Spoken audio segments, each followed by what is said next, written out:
आइए आज हम जानते हैं एक उत्तम औषधि और पूजन से संबंधित, तर्पण से संबंधित और पवित्रता से संबंधित जिसको कुशा बोलते हैं, जिसको डाब बोलते हैं, जिसे दरभा बोलते हैं, जो एक प्रकार की हमारे खेतों में घास के रूप में ज़मीन से उत्पन्न होती है। आइए पहले हम आपको वो कुशा, दरभा, डाब दिखा देते हैं और पहले उसको आज जो अमावस्या है, कुशाग्रहणी अमावस्या, जिसको कहते हैं कुशाग्रहणी, यानी कुशा यानी डाब, ग्रहणी यानी उसको ग्रहण करना, यानी उसको उखाड़ने का, उसको इकट्ठा करने का आज का दिन है, आज का पर्व है। आज का पर्व पितरों के लिए भी विशेष है।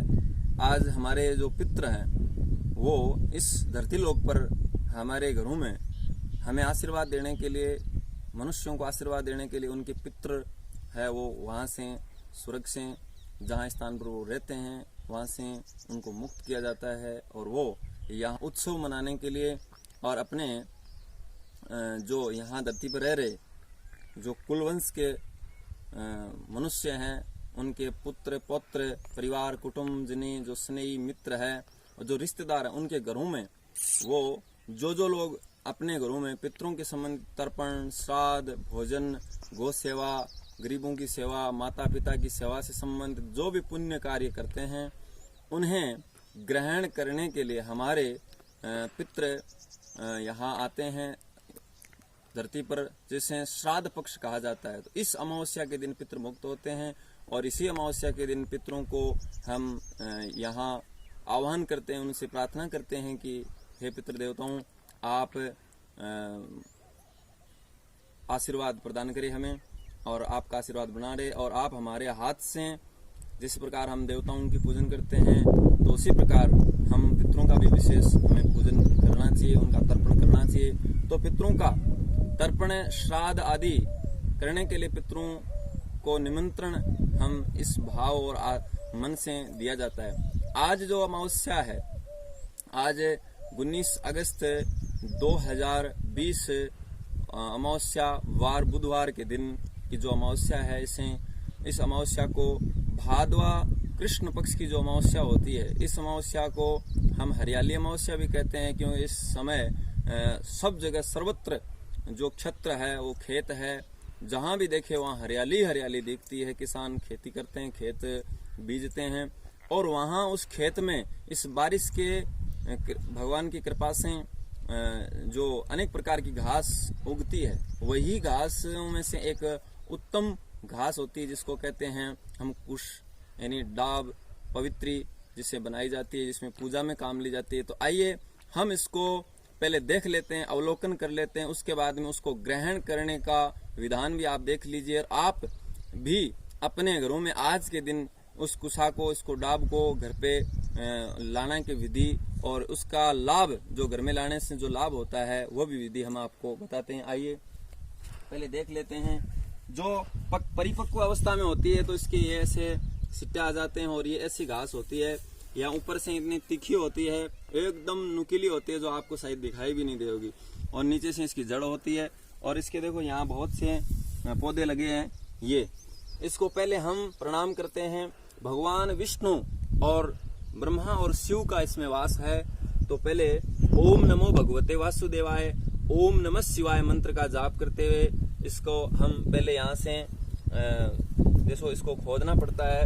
ऐसे इसको ऊपर से किसी कुल्हाड़ी से, हथियार से, नुकीली चीज से काटा नहीं जाता है, इसको केवल हाथों से ही प्रणाम करके उखाड़ा जाता है। हम इसको उखाड़ते हैं, ओम नमः शिवाय, ओम नमो भगवते वासुदेवाय नमः, इस प्रकार मंत्र बोल करके इसको हम उखाड़ते और फिर बोलते हैं, उखाड़ते समय बोलता ओम हुम फट, तो इसको हम उखाड़ लेते हैं। आइए, तो ये उखड़ गई।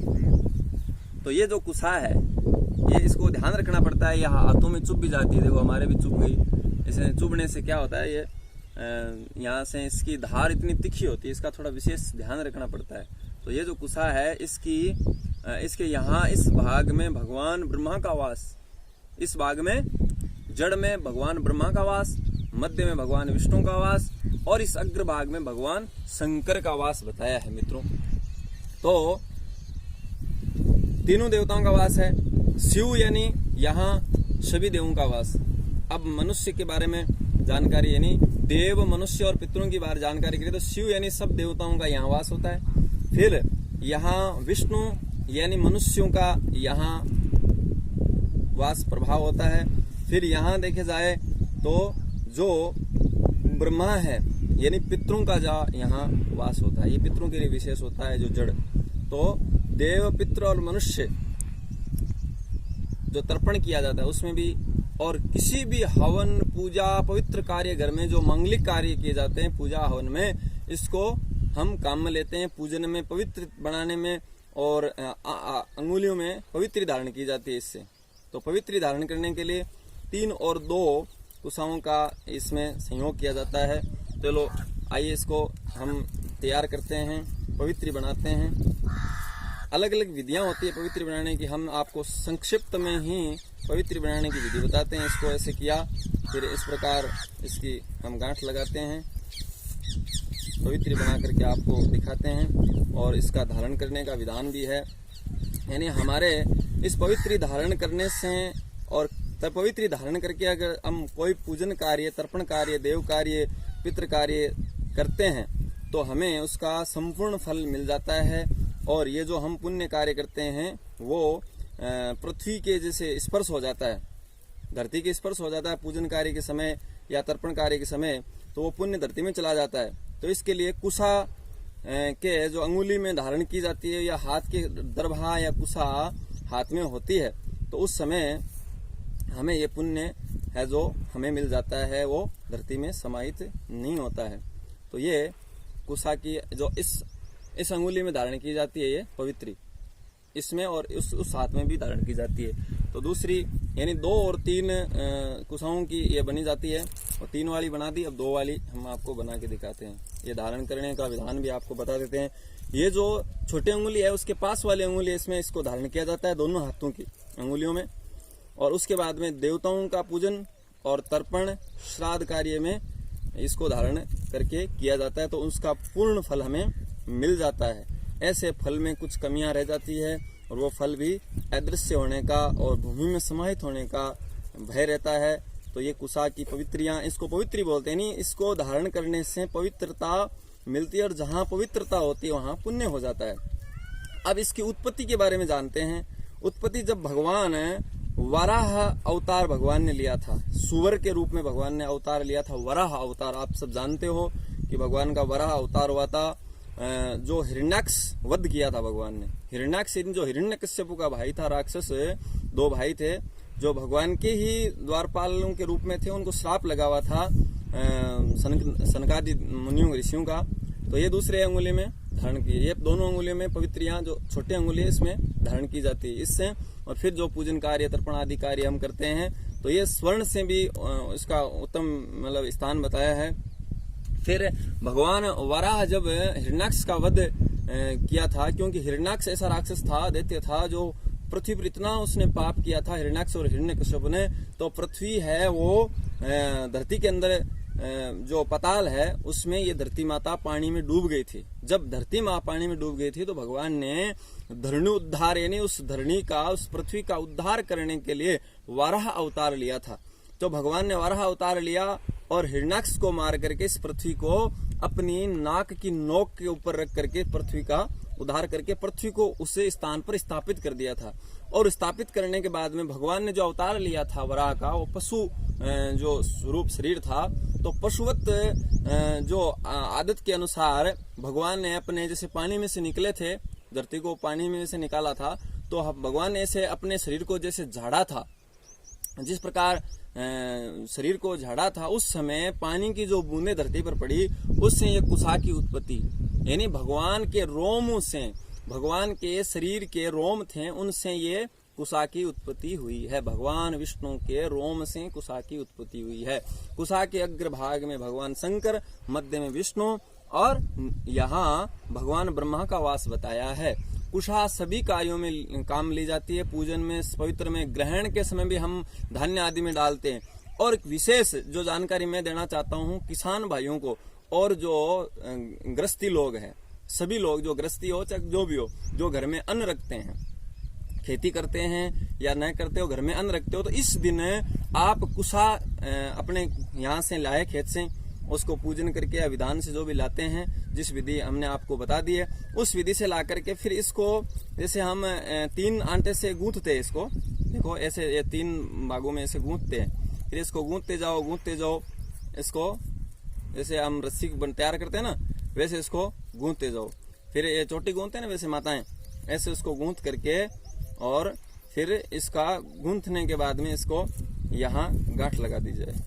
फिर इसको क्या करते हैं हम अपने धान जहां रखते हैं, पहले पूजन स्थान में रख दीजिए भगवान के चरणों में, फिर एक स्थान अच्छे सुरक्षित स्थान में रख दीजिए, फिर इसको लाल वस्त्र में सूख जाने के बाद में लाल वस्त्र में लपेट करके अपने जो धान की जो होती है, हम जो धान का स्टॉक रखते हैं, बोरी हो, कट्टा हो या कोठी हो, उसमें हम इसको डाल देते हैं, जिससे अन्नपूर्णा का हमारे घर में वास रहता है और उस धान में भी भगवान का वास रहता है। तो धान हमें कभी भी कम नहीं होता है, हमारे धान घर में धन और धान्य की वृद्धि होती है। धन धान्य की वृद्धि करने के लिए भी ये उत्तम है, पवित्र है।